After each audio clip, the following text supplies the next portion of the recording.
Kita cubalah dalami ilmu kita lagi dan harus berfikir dengan minda yang luas, terbuka.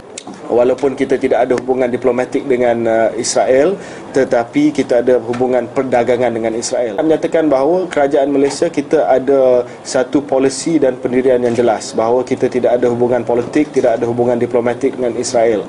Walaupun sebagai seorang ahli parlimen saya sedar bahawa ada perdagangan antara kedua-dua negara, tetapi perdagangan itu adalah antara syarikat. Contohnya syarikat antarabangsa yang berpengkalan di Malaysia, yang perlu bahan mentah yang tak boleh dapat daripada negara-negara lain, dia terpaksa import daripada Israel sebab ada syarikat yang mungkin tidak dimiliki oleh rakyat Israel ataupun negara Israel yang berpengkalan di situ. Contohnya Intel. Intel ada kilang di Israel yang menyediakan bahan untuk membuat microchip ataupun bahan yang untuk dibuat semiconductor ataupun bahan untuk dibuat peralatan komputer. Intel di sini ataupun syarikat perkilang di sini terpaksa import daripada Intel, bukan daripada Israel, tetapi Intel yang berpengkalan di Israel.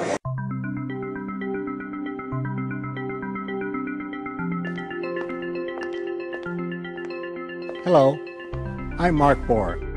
Last year I gave you a sneak peek of Intel's revolutionary new 3D transistor, a peek that required shrinking myself to approximately 10 million times smaller than my original size.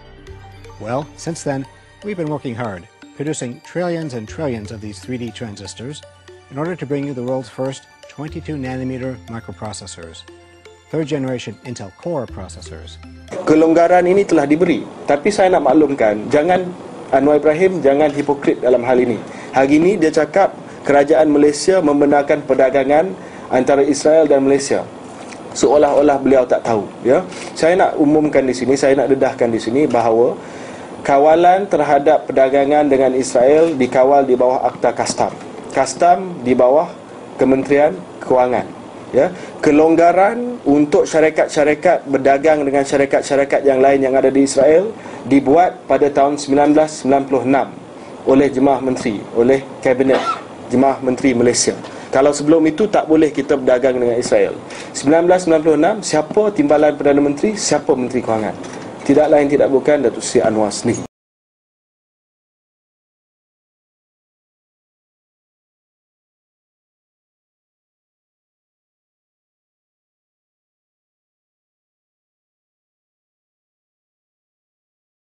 Jadi kalau dia kata hari ini kerajaan Malaysia buat perdagangan dengan Israel, dia buat dia tak tahu, dia sebenarnya menteri yang membenarkan perkara ini. Ya, jadi saya harap perkara ini dapat diketahui umum bahawa kita dagang bukan kerana kita sokong Israel, tetapi ini keperluan dari segi globalisasi. Tapi kalau dia kata dia tak tahu dan dia serang kerajaan Barisan Nasional atas poin yang tersebut, dia sendirilah menteri yang telah luluskan pindaan tersebut. Jadi dia tak boleh cakap yang benda ni adalah perkara yang dibangkit dan yang dibuat oleh kerajaan BN tanpa pengetahuan dia sendiri, ya. Itu soal perdagangan, tapi soal sokongan politik, sokongan terhadap keselamatan Israel, apa saja tindakan termasuk pembunuhan rakyat Palestin, ya. Kalau Israel ni dia akan memberi justifikasi, dia akan pertahankan keselamatan mereka dengan apa jua cara, termasuk pembunuhan rakyat Israel. Itu dapat sokongan daripada Datuk Seri Anwar. Passover is one of the most important holidays in the Jewish calendar, a global experience. It represents the freedom of the Hebrew. The Hebrew man. The Hebrew man. לנו זה קודם כל חג של חירות, קודם כל חג של הרגשה שאנחנו משוחררים. Je voudrais souhaiter un joyeux Pessah à tous les soldats d'Israël, tous ceux qui sont loin de leur famille et qui malheureusement vont pas passer les fêtes avec leur famille. Moi j'ai la chance pour la première fois en 3 ans de passer les fêtes avec mes parents, ça me fait du bien au cœur.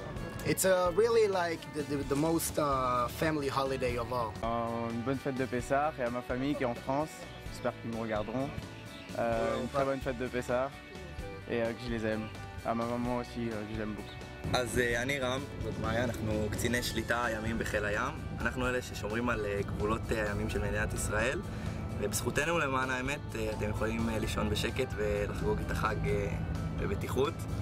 שיהיה לכם חג שמח, שתוכלו להסתכל על הים ולדעת שהכל שקט, הים פתוח ובטוח, שיהיה לכם כיף. חג שמח! Happy Pesach! Happy Pesach! Happy Pesach, everyone. Happy Pesach. חג שמח. חג שמח לכל אזרחי ישראל, אוהב אתכם. חג שמח! בון פסח! בון פסח! חג שמח! Happy Pesach! Ya, kita berdagang itu beza daripada sokongan politik. Itu antara syarikat antarabangsa dengan syarikat antarabangsa. Tetapi ini adalah sokongan politik. Dia support, I will support all efforts, termasuklah bunuh rakyat Palestin. Itu termasuk bunuh rakyat Palestin untuk menjaga keselamatan Israel. Itu yang disebut. Beza sokongan politik dengan beza kebenaran perdagangan itu jauh beza. Dan kalau dia kata dia tak tahu tentang perdagangan ini, dialah menteri yang telah meluluskan pada tahun 1990.